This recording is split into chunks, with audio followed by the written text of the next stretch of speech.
ছোট্ট সোনামণিদের আবদার মেটাতে দোকান থেকে আমের জুস মনে করে যেগুলো আপনি কিনে খাওয়াচ্ছেন তা কি আসলে আম থেকে তৈরি? দেখুন সেটি তৈরি নিদারুণ পরিবেশে। আম নেই তবুও ম্যাঙ্গো ড্রিঙ্কস, এসবই বানানো হচ্ছে নানান কৃত্রিম রাসায়নিক দিয়ে। এছাড়া নানান রং আর বিষাক্ত কেমিক্যালে বানানো হচ্ছে শিশুদের মুখরোচক এই আইস ললি, যা হর হামেশাই খাচ্ছেন শিশুরা। এইসব সহ্য করতে পারবেন তো শিশুরা, নাকি স্বাস্থ্য ঝুঁকি আরও বাড়াবে? আম বা তার ছিটে ফোটাও নেই কারখানাটিতে, তবুও ম্যাঙ্গো ড্রিঙ্ক ও ম্যাঙ্গো পুডিং বানিয়ে পণ্যের গায়ে আমের ছবি দিয়ে বাজারজাত করছে কোম্পানিটি। আম তো নাই আর কি, বিভিন্ন আর কি চিনি আছে আর ফুড গ্রেড কালার, মানে খাবার রং এইগুলো। এখন গাম হালকা মানে ঘন হওয়ার জন্য আর কি গাম ইউজ করা হয়।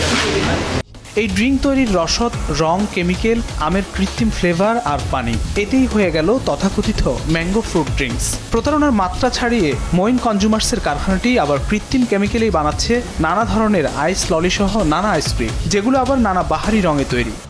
Edible gel mango pudding artificial, এর তো আম না, আর্টিফিশিয়াল আম, মানে কেমিক্যাল। আর্টিফিশিয়াল তো আর কোনো ন্যাচারালি না। পরে তথাকথিত এই ম্যাঙ্গো ফ্রুট ড্রিঙ্কস ও আইস ললি চকচকে বাহারি মোড়কে প্যাকেটজাত করছে। এসবই ছড়িয়ে দেয় সারা দেশে। কোম্পানিটির খাদ্যপণ্যের বিএসটি এর কোনো মান সনদও নেই। একই এলাকায় জেনারিং অ্যাগ্রো ফুডের কারখানায় গোপনেই তৈরি করছে চকচকে বাহারি আমের জুস। এখানেও আম নেই, রং আর কৃত্রিম কেমিক্যালেই বানাচ্ছে এইসব মুখরোচক জুস। এই জুসই ছড়িয়ে দেওয়া হচ্ছে বিভিন্ন প্রত্যন্ত অঞ্চলে। কামরাঙ্গীরচরে এয়ার কনজুমার্স কারখানায় কলে জুস বোতলজাত করতে ব্যস্ত কর্মীরা। মান কিংবা স্বাস্থ্যের বালাই ছাড়াই ম্যাঙ্গো জুস বানাচ্ছে কারখানাটি। এখানেও পচাগলা আমের পাল্প দিয়ে বানাচ্ছে ম্যাঙ্গো জুস। কারখানাটির পরিবেশও বেশ বেহাল। এদিকে কেরানীগঞ্জে অস্বাস্থ্যকর পরিবেশে এই কারখানায় চলছে অরেঞ্জ সফট ড্রিঙ্কস তৈরির মহাকর্মযজ্ঞ। দেশ টিভি টিমকে দেখে পরে কারখানা কর্মীরা গ্লাভস অ্যাপ্রন করতে ব্যস্ত হয়ে পড়ে। কারখানাটিতে একই মানের একই পণ্য নানা নামের বড়কে প্যাকেট ও বোতলজাত করছে মালিক। এতে প্রতারিত হচ্ছেন সাধারণ ভোক্তারা। আমরা তো এই মার্কেটিং করতেছি পুরো বাংলাদেশে, কম বেশি মাল চলে। রাস্তায় সরবতলের বেছে সরবত, এটার মধ্যে আপনার চিনি আছে, সাইট্রিক অ্যাসিড আছে, সোডিয়াম সাইট্রিক আছে। প্রধান ব্র্যান্ড হচ্ছে টেস্টি, তারপর তাসকিয়া, তারপর তানি। আমরাও খাই, জনগণও খায়।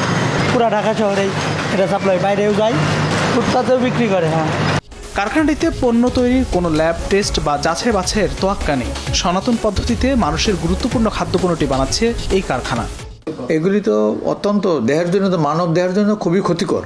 এবং এটা কিন্তু আরও সবচেয়ে বেশি দুঃখজনক হলো এটা, এইসব পণ্য কিন্তু বেশি কিন্তু তারা ওই তাদের অ্যাডভার্টাইজগুলি এভাবে থাকে, ছোটো ছোটো শিশুরা, বাচ্চারা, স্কুল গোয়িং বাচ্চা যেগুলি আছে, তারা এর প্রতি লোভনীয় তৈরি করে দেয় এবং তারা খাচ্ছে। যার জন্য দেখা গেছে যে এখন অনেক শিশুর কিন্তু আপনার কিডনি নষ্ট হয়ে যেতেছে।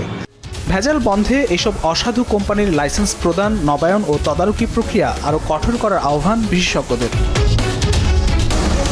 ফখরুল ইসলাম, দেশ টিভি, ঢাকা।